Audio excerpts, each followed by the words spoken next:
রাজধানীর পরিবাগে হিজড়াদের ছিনতাইয়ে বাধা দেওয়ায় হামলার শিকার হয়েছেন মোহাম্মদ মোজাহিদ নামে পুলিশের এক এসআই।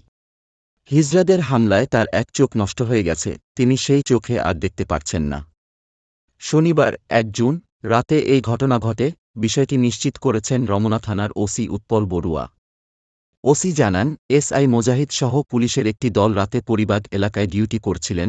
এ সময় হিজড়াদের একটি দল রিকশা থেকে টাকা তোলার পাশাপাশি ছিনতাইয়ের চেষ্টা করছিল।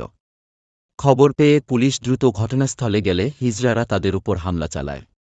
কিছু বুঝে ওঠার আগেই তারা ইটপাটকেল ছুটতে থাকে, ফলে একটি ইটের টুকরো এসে এসআই মোজাহিদের চোখে লাগলে তিনি গুরুতর আহত হন।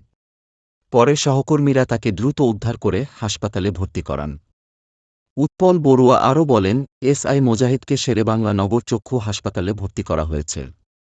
তার চোখের অপারেশন হয়েছে, আরও কয়েকটি অপারেশন লাগবে। এ ঘটনায় শনিবার রাতেই ৩ হিজড়াকে আটক করেছে পুলিশ। এছাড়া রবিবার দুপুরে আরও এক হিজড়াকে আটক করেছে আইনশৃঙ্খলা রক্ষাকারী বাহিনীটি।